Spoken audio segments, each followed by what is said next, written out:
Welcome to जिक्वर्ड। Uttar Pradesh की police परीक्षा तैयारी कर रहे सभी स्टूडेंट के लिए बहुत ही महत्वपूर्ण वीडियो। देखिए, इस वीडियो में मैंने 6 मंथ के महत्वपूर्ण करंट अफेयर को कवर किया है। तो आपको करना क्या है, वीडियो को शुरू से लेकर लास्ट तक देखना है।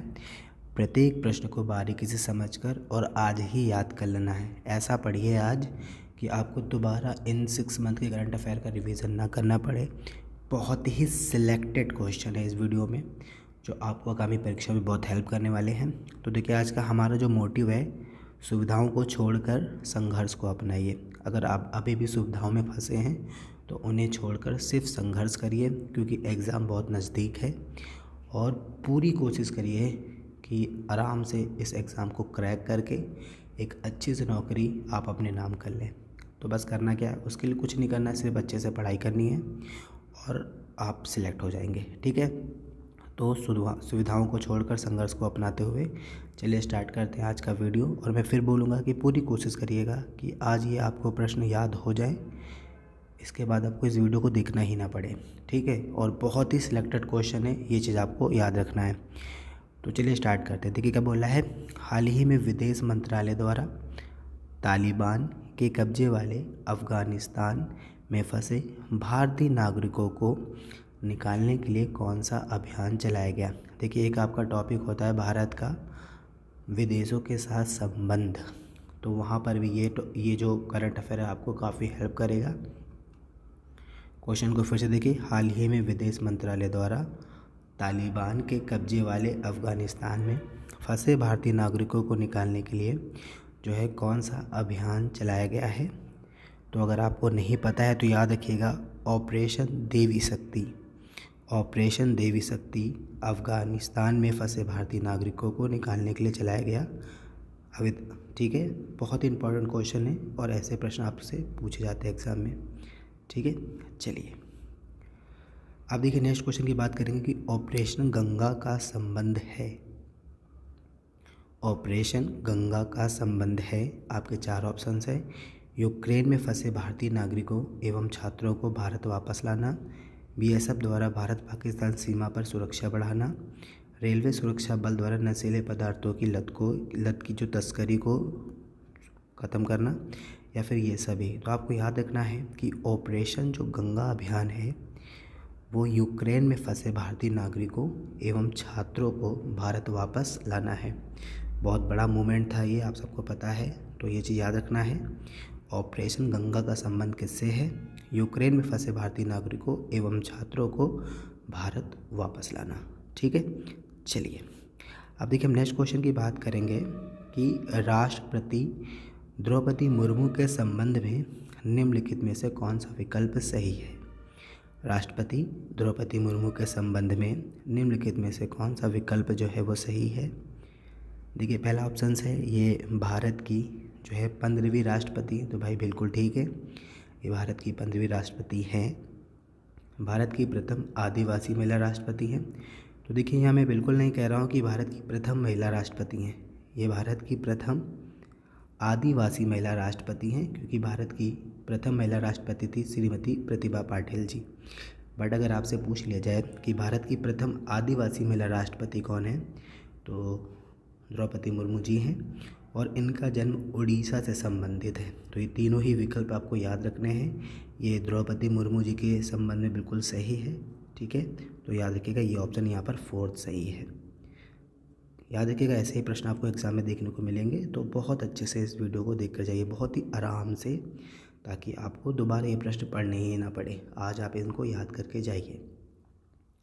फिर नेक्स्ट क्वेश्चन की बात है कि निम्नलिखित में से भारत का जो है 25वां उच्च न्यायालय निम्नलिखित में से किस स्थान पर जो है स्थापित किया गया है। तो देखिए, अमरावती में भारत का 25वां उच्च न्यायालय अमरावती में स्थापित किया गया है, जो आपको अच्छे से याद रखना है। ठीक है, चलिए अब हम नेक्स्ट क्वेश्चन में बात करेंगे कि हाल ही में सुर्खियों में रहे वोलोडोमिर जेलेंस्की का संबंध किस विकल्प से है। अच्छे समझिए, हाल ही में सुर्खियों में रहे जो है वोलोडोमिर जेलेंस्की का संबंध किस विकल्प से है। तो ये ऑस्ट्रेलिया के क्रिकेट खिलाड़ी हैं, या यूक्रेन के राष्ट्रपति हैं, फ्रांस के प्रधानमंत्री हैं, या फिर इनमें से कोई नहीं। तो आपको याद रखना है जेलेंस्की का जो संबंध है यूक्रेन के राष्ट्रपति के रूप में। बहुत ही इंपॉर्टेंट क्वेश्चन, याद रखिएगा, ये बहुत आपको हेल्प करेंगे एग्ज़ाम में। फिर देखिए नेक्स्ट क्वेश्चन की बात करेंगे। खालिस्तानी हरदीप सिंह निज्जर की हत्या पर भारत को दोषी ठहराने वाले जस्टिस ट्रूडो का जो है संबंध किससे है? बहुत इंपॉर्टेंट क्वेश्चन, बहुत ज़्यादा इंपॉर्टेंट। खालिस्तानी कौन थे? हरदीप सिंह निज्जर की हत्या पर भारत को दोषी ठहराने वाले जस्टिस ट्रूडो का संबंध किससे है? तो आपको याद रखना है जस्टिस ट्रूडो जो हैं वो कनाडा के प्रधानमंत्री हैं और इन्होंने जो है हरदीप सिंह निज्जर की हत्या का दोष भारत पे लगाया था। बहुत अच्छा क्वेश्चन है, याद रखिएगा। फिर हम नेक्स्ट क्वेश्चन की बात करेंगे कि आईसीसी विश्व कप 2023 के ब्रांड एम्बेसडर के रूप में किसे नियुक्त किया गया है? ठीक है, तो देखिए ये क्वेश्चन बहुत अच्छा है। आईसीसी विश्व कप 2023 के ब्रांड एम्बेसडर के रूप में किसे नियुक्त किया गया है? तो आपको पता होना चाहिए शाहरुख खान को। ठीक है, चलिए अब हम नेक्स्ट क्वेश्चन की बात करेंगे। नेक्स्ट क्वेश्चन क्या है कि भारत में सर्वप्रथम, ठीक है, भारत में सर्वप्रथम कोरोना वायरस का पहला मामला कहाँ दर्ज किया गया? आपको पता है कि कोरोना भी फिर से एक्टिव हुआ है और ये क्वेश्चन आपका मोस्टली एग्जाम में बन भी सकता है। तो भारत में सर्वप्रथम कोरोना वायरस का पहला मामला कहाँ दर्ज किया गया था? तो आपको पता होना चाहिए भारत के केरल में। ठीक है, चलिए अब हम नेक्स्ट क्वेश्चन की बात करेंगे कि हाल ही में जो है ग्लोबल इन्वेस्टर समिट, हाल ही में ग्लोबल इन्वेस्टर समिट 2023 का आयोजन निम्नलिखित में से किस स्थान पर किया गया? तो आपको पता होना चाहिए उत्तर प्रदेश के लखनऊ में ग्लोबल इन्वेस्टर समिट 2023 का आयोजन किया गया है। वेरी इंपॉर्टेंट क्वेश्चन है, याद रखिएगा। नेक्स्ट क्वेश्चन की बात करेंगे कि हाल ही में 23 अगस्त 2023 को चंद्रमा के दक्षिणी ध्रुव पर उतरने वाला पहला देश कौन बना? तो भाई सबको पता होगा, लेकिन डेट याद रखना है। 23 अगस्त 2023 को चंद्रमा के कौन से ध्रुव पर, दक्षिणी ध्रुव पर उतरने वाला जो है पहला देश कौन बना है? तो ये है हमारा भारत। ठीक है, वेरी इंपॉर्टेंट क्वेश्चन है, याद रखिएगा। बहुत ही प्राउड मोमेंट था हम सब के लिए ये, तो ये सब चीज़ याद करके चलिए। अब नेक्स्ट क्वेश्चन है कि लूना 25 क्या बोल रहा है? लूना 25 किस देश का जो है ये मून होगा, मून मिशन था जो सफल नहीं हो सका? तो ये भी बहुत अच्छा क्वेश्चन है, ये ज़रूर पूछा जाएगा। तो आपको याद रखना है रूस का ये मून मिशन था लूना 25, जो कि क्रैश हो गया था। ये भारत से पहले दक्षिण ध्रुव पर पहुंचना चाहते थे पर ये क्रैश हो गया था, जिस कारण दक्षिण ध्रुव पर पहुंचने वाला जो पहला देश है वो भारत ही रहा। ठीक है, चलिए अब नेक्स्ट क्वेश्चन की बात करेंगे। वेरी वेरी इंपॉर्टेंट क्वेश्चन है। चंद्रयान 3 की लैंडिंग की जगह को प्रधानमंत्री नरेंद्र मोदी द्वारा किस नाम की उपाधि दी गई है? तो आपको पता है कि चंद्रयान 3 जहां लैंड किया था उस स्थान को प्रधानमंत्री मोदी द्वारा किस नाम की उपाधि दी गई है? तो इसे भाई अब शिव शक्ति पॉइंट के नाम से जाना जाएगा। बहुत ही सिलेक्टेड क्वेश्चन हैं, इसमें आपको करना क्या है, बस वीडियो को आराम से देखते चलना है और प्रत्येक प्रश्न को अच्छे से पढ़ लेना है। ठीक है, फिर नेक्स्ट क्वेश्चन की भारत ने किस वर्ष जो है चंद्रमा पर अंतरिक्ष यात्री भेजने का लक्ष्य निर्धारित किया है? 2024, 2040, 2045 या फिर 2050? इसका आंसर आप लोग कमेंट करके बताएंगे कि भारत ने किस वर्ष के अंत तक चंद्रमा पर अंतरिक्ष यात्री भेजने का जो है लक्ष्य निर्धारित किया है। ठीक है, चलिए अब हम नेक्स्ट क्वेश्चन की बात करेंगे कि हाल ही में उत्तर प्रदेश के बुंदेलखंड में स्थित रानीपुर टाइगर रिजर्व को भारत का 54वां टाइगर रिजर्व घोषित किया गया है। यह उत्तर प्रदेश का है। आपको बताना है ये उत्तर प्रदेश का कौन सा टाइगर रिजर्व है? तो मैं आपको बता दूं ये उत्तर प्रदेश का चौथा टाइगर रिजर्व हो जाएगा इसी के साथ। ठीक है, बुंदेलखंड क्षेत्र में कौन से टाइगर रिजर्व को? रानीपुर टाइगर रिजर्व को। ठीक है, वेरी इंपॉर्टेंट क्वेश्चन है, याद रखिएगा। अब हम नेक्स्ट क्वेश्चन की बात करेंगे। नंदिनी गुप्ता का संबंध निम्नलिखित में से भारत के किस राज्य से है जिन्होंने हाल ही में फेमिना मिस इंडिया 2023 का खिताब जीता। मिस इंडिया 2023 का खिताब जीता है किसने? नंदिनी गुप्ता जी ने जीता है। अब पूछा जा रहा है कि इनका संबंध किस कहाँ से है, तो आपको याद रखना है इनका संबंध राजस्थान से है। वेरी वेरी इंपॉर्टेंट क्वेश्चन है सब। चलिए अब हम नेक्स्ट क्वेश्चन की बात करेंगे कि हाल ही में यादें यादें और यादें यादें यादें और यादें के लिए किस साहित्य का यानी किसे साहित्य के क्षेत्र का व्यास सम्मान, बहुत बार पूछा जाता है, तो किसे साहित्य के क्षेत्र का व्यास सम्मान दिया गया है ये आपको बताना है। तो याद रखिएगा पुष्पा भारती को यादें यादें और यादें के लिए साहित्य के क्षेत्र का व्यास सम्मान दिया गया है। ठीक है, चलिए अब हम नेक्स्ट क्वेश्चन की बात करेंगे। हाल ही में किस भारतीय शहर को वर्ल्ड हैप्पीनेस शहर की सूची में भारत का एकमात्र सबसे खुशहाल शहर माना गया है? तो बहुत अच्छे आंकड़े थे ये, और अभी हाल ही में ये आया था वर्ल्ड हैप्पीनेस रिपोर्ट पे भारत का एकमात्र शहर शामिल हुआ है, और वो उत्तर प्रदेश का कानपुर है जो सबसे हैप्पीएस्ट सिटी जो है माना गया है। इनके कुछ पैमाने थे जिस पे ये शहर खरा उतरा था, तो ये भारत के सबसे खुशहाल शहरों में इसका नाम जो है नोट किया गया है। तो आपको याद रखना उत्तर प्रदेश से संबंधित है, तो आपको ये क्वेश्चन एग्ज़ाम में देखने को मिल जाएगा। ठीक है, चलिए अब हम नेक्स्ट क्वेश्चन की बात करेंगे कि हाल ही में एशिया कप 2023 की मेज़बानी निम्नलिखित में से कौन सा देश कर रहा था? ठीक है, तो भाई एशिया कप 2023 की मेज़बानी कौन कर रहा है ये आपको बताना है। तो भाई एशिया कप 2023 की मेज़बानी संयुक्त रूप से पाकिस्तान एवं श्रीलंका के द्वारा की गई। इसमें विजेता देश जो रहा वो भारत और उप विजेता देश जो रहा है वो श्रीलंका रहा है। ठीक है, चलिए अब हम नेक्स्ट क्वेश्चन की बात करेंगे कि हाल ही में फीफा महिला विश्व कप 2023 का आयोजन किया गया। इसके मेज़बान देश जो संयुक्त रूप से थे ऑस्ट्रेलिया एवं न्यूजीलैंड होगा ये। ठीक है, एवं न्यूजीलैंड थे। इसमें विजेता रही टीम कौन सी थी? ठीक है, तो फीफा महिला विश्व कप का 2023 का बात पूछी जा रही है। तो पहली बार जो है इसकी विजेता टीम रही है स्पेन, और इसने किसे हराया है? इंग्लैंड को हराया है। वेरी इंपॉर्टेंट क्वेश्चन है, याद रखिएगा। अब हम नेक्स्ट क्वेश्चन की बात करेंगे कि 13वें क्रिकेट वर्ल्ड कप 2023 में सर्वाधिक रन बनाने वाले खिलाड़ी कौन बने हैं? तो आपको याद रखना है विराट कोहली। ठीक है, चलिए अब हम नेक्स्ट क्वेश्चन की बात करेंगे कि 16वें इंडियन प्रीमियर लीग यानी IPL 2023 में जिसमें चेन्नई सुपर किंग 5 बार विजेता बनी, इस प्रीमियम लीग में सबसे मूल्यवान खिलाड़ी कौन बने हैं? ठीक है, तो IPL 2023 के सबसे मूल्यवान जो है खिलाड़ी उनका नाम पूछा जा रहा है यहाँ पर। तो आपको याद रखना है शुभम गिल। ठीक है, वेरी इंपॉर्टेंट क्वेश्चन है, बहुत अच्छे से याद रखिएगा। फिर नेक्स्ट क्वेश्चन की बात करेंगे कि हाल ही में सुर्खियों में रही अम्बेडकर अ लाइफ नामक पुस्तक किसके द्वारा लिखी गई?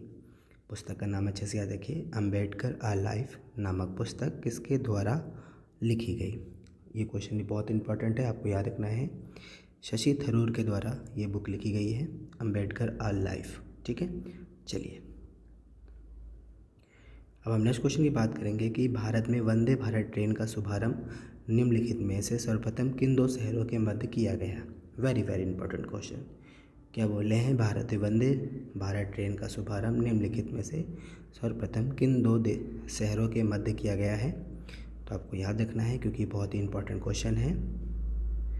तो भाई दिल्ली से वाराणसी, इसका करेक्ट आंसर क्या है? दिल्ली से वाराणसी के बीच 15 फरवरी 2019 को जो है वंदे भारत ट्रेन का शुभारंभ किया गया था। बहुत ही अच्छा क्वेश्चन है, याद रखिएगा।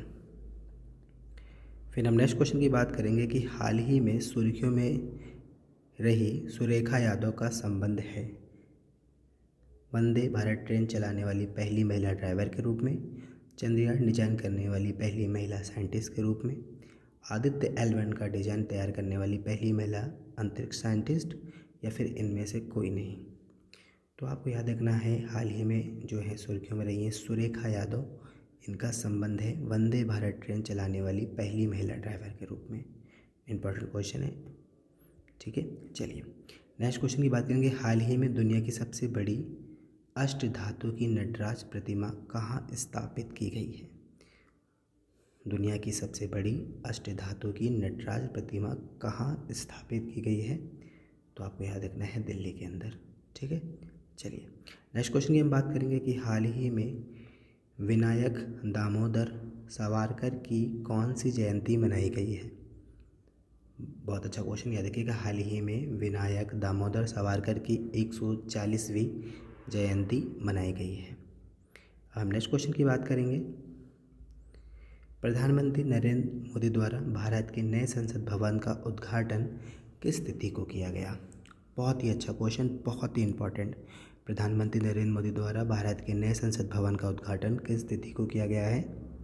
तो याद रखना है 28 मई 2023 को। ठीक है, चलिए नेक्स्ट क्वेश्चन की बात करेंगे कि निम्नलिखित में से उस विकल्प का चयन करें जो भारत के नए संसद भवन से संबंधित हो। ठीक है, इसका डिज़ाइन जो है SCP कंपनी द्वारा किया गया है, तो बिल्कुल सही है, किया गया है। इस संसद भवन में 1272 लोग बैठ सकेंगे, बिल्कुल ये भी ठीक है। इस संसद भवन में जो है वास्तुकार विमल पटेल हैं इसके, तो भाई बिल्कुल ये भी ठीक है। तो इनमें सभी विकल्प का आप चयन कर सकते हैं और यहाँ पर आपके 3 क्वेश्चन बनके तैयार भी हो गए। ठीक है, चलिए अब हम नेक्स्ट क्वेश्चन की बात करेंगे कि हैदरपुर आर्द्रभूमि निम्नलिखित में से किस प्रदेश की भूमि का हिस्सा है जिसे यूनेस्को द्वारा रामसर साइट घोषित किया गया है? भाई ये भी बहुत अच्छा क्वेश्चन है, तो याद रखिएगा हैदरपुर जो आर्द्रभूमि है वो उत्तर प्रदेश से संबंधित है और इसे यूनेस्को द्वारा रामसर साइट को जो है घोषित किया गया है। ठीक है, चलिए नेक्स्ट क्वेश्चन की बात करेंगे। बियॉन्ड ग्रेटनेस निम्नलिखित में से किसी आयोजन का आदर्श वाक्य है? ठीक है, बताइए, आपको चयन करना है। बियॉन्ड ग्रेटनेस निम्नलिखित में से किसी एक के आयोजन का आदर्श वाक्य है, उसका आपको चयन करना है। तो भाई बहुत अच्छा क्वेश्चन है ये भी, तो याद रखिएगा। फीफा महिला विश्व कप 2023 बियॉन्ड ग्रेटनेस इसी का आदर्श वाक्य है। ठीक है, चलिए अब हम नेक्स्ट क्वेश्चन की बात करेंगे। 69वें राष्ट्रीय फिल्म पुरस्कार में सर्वश्रेष्ठ हिंदी फिल्म का पुरस्कार किसने जीता है? वेरी इंपॉर्टेंट क्वेश्चन, तो याद रखिएगा सर्वश्रेष्ठ फिल्म का पुरस्कार जीता है सरदार ऊधम ने। ठीक है, चलिए अब हम नेक्स्ट क्वेश्चन की बात करेंगे कि हाल ही में किस राजनेता को उनके मृत्यु के उपरांत, ठीक है, सार्वजनिक मामलों में पद्म पुरस्कार प्रदान किया गया है? तो याद रखिएगा मरणोपरांत पद्म पुरस्कार प्राप्त करा दिया गया है मुलायम सिंह जी को। तो आपको याद रखना है कि हाल ही में जो है किस राजनेता को मरणोपरांत सार्वजनिक मामलों में पद्म पुरस्कार प्रदान किया गया है? तो मुलायम सिंह यादव को। ठीक है, चलिए अब हम नेक्स्ट क्वेश्चन की बात करेंगे। 95वें ऑस्कर पुरस्कार 2023 के लिए नाटू नाटू सॉन्ग को बेस्ट ओरिजिनल सॉन्ग का ऑस्कर पुरस्कार दिया गया। यह गाना संबंधित है? तो बहुत अच्छा है, याद रखिएगा। इंडिया काफ़ी टाइम बाद जो है एक ऑस्कर ओरिजिनल सॉन्ग का जो ऑस्कर अवार्ड जीती है। तो याद रखिएगा ये मूवी RR का सॉन्ग है। ठीक है, वेरी इंपॉर्टेंट क्वेश्चन है, याद रखिएगा। अब हम नेक्स्ट क्वेश्चन की बात करेंगे कि ईरान में महिलाओं के उत्पीड़न के खिलाफ लड़ाई और सभी के लिए मानवाधिकार स्वतंत्रता को जागरूक करने के लिए नरगिस मोहम्मदी को शांति का नोबेल पुरस्कार दिया गया है। इसका संबंध है? नरगिस मोहम्मदी को शांति का नोबेल पुरस्कार दिया गया है। अब पूछा जा रहा है कि नरगिस मोहम्मदी किस देश से संबंधित है? तो आपको याद रखना है ये ईरान से संबंधित हैं मोहम्मदी नरगिस, जिन्हें शांति का नोबेल पुरस्कार दिया गया है। ठीक है, चलिए नेक्स्ट क्वेश्चन की बात करेंगे। कोविड-19 के खिलाफ mRNA का विकास को सक्षम बनाने के लिए किसे चिकित्सा क्षेत्र का नोबेल पुरस्कार दिया गया? यानी वैक्सीन बनाने के लिए किसे जो है चिकित्सा क्षेत्र का नोबेल पुरस्कार दिया गया है? तो आपको ये चीज़ याद रखना है क्योंकि ये बहुत ही इंपॉर्टेंट क्वेश्चन है। तो देखिए कैटलिन कारिकी ये हंगरी की हैं और विसमैन, यानी इसमें आप दोनों विकल्प पे जा सकते हैं क्योंकि दोनों को ही जो है कोविड-19 के खिलाफ mRNA विकास को सक्षम बनाने के लिए इन्हें नोबेल पुरस्कार दिया गया है चिकित्सा क्षेत्र का। बहुत इंपॉर्टेंट क्वेश्चन है, याद रखिएगा। अब देखिए हम नेक्स्ट क्वेश्चन की बात करेंगे। तुमड़ी के शब्द नामक कविता के लिए बद्री नारायण को किस क्षेत्र का साहित्य अकादमी पुरस्कार दिया गया? क्या बोल रहे हैं? तुमड़ी के फूल, तुमड़ी के शब्द, तुमड़ी के शब्द नामक कविता के लिए किसे बद्री नारायण को किस क्षेत्र का साहित्य अकादमी पुरस्कार दिया गया है? तो आपको याद रखना है, तुमड़ी के शब्द आपको समझ में आ रहा होगा तो याद रखिएगा हिंदी की ये कविता है तुमड़ी के शब्द, जिसके लिए बद्री नारायण को साहित्य अकादमी पुरस्कार दिया गया है। अब हम देखिए नेक्स्ट क्वेश्चन की बात करेंगे। चंद्रयान 3 के रोवर का क्या नाम था? बहुत ही अच्छा क्वेश्चन, बहुत लोगों को पता भी होगा, और अगर नहीं पता है तो याद रखिए चंद्रयान 3 के रोवर का नाम था प्रज्ञान। ठीक है, चलिए नेक्स्ट क्वेश्चन की हम बात करेंगे कि भारतीय अंतरिक्ष एजेंसी इसरो के महत्वाकांक्षी प्रोजेक्ट चंद्रयान 3 ने चंद्रमा की सतह पर सर्वप्रथम किस आयन की खोज की? यानी चंद्रयान 3 ने किस आयन की खोज की है चंद्रमा की सतह पर? तो आपको याद रखना है क्योंकि क्वेश्चन पूछा ही जाएगा आपसे, तो याद रखिएगा सल्फर की खोज की है, यानी चंद्रमा पर सल्फर मौजूद है, चंद्रयान 3 ने इसकी खोज की है। ठीक है, नेक्स्ट और लास्ट क्वेश्चन है, लिखिए दुनिया की पहली हाइड्रोजन ट्रेन निम्नलिखित में से किस देश में हाल ही में शुरू की गई है? तो आपको याद रखना है जर्मनी में। कहाँ पर? जर्मनी में जो है दुनिया की पहली हाइड्रोजन ट्रेन जो है शुरू की गई है। ठीक है, नेक्स्ट जो क्वेश्चन है इसका आंसर आप लोग करेंगे, ये मैं पहले वाली वीडियो में भी आपको बता चुका हूँ। हाल ही में गृह मंत्री अमित शाह द्वारा अखिल भारतीय राजभाषा सम्मेलन किस स्थान पर आयोजित किया गया है? हाल ही में गृह मंत्री अमित शाह द्वारा अखिल भारतीय राजसभा सम्मेलन किस स्थान पर आयोजित किया गया है? लखनऊ, सूरत, बेंगलुरु या फिर अमरावती? तो इसका आंसर आप मुझे कमेंट करके बताएंगे। तो आई होप आपको वीडियो पसंद आएगी। मैं आपको बहुत जल्दी एक बहुत ही इंपॉर्टेंट और सिलेक्टेड वीडियो के साथ मिलता हूँ। तो आशा करता हूँ आपको वीडियो पसंद आई, और आई तो please like and share. Thank you.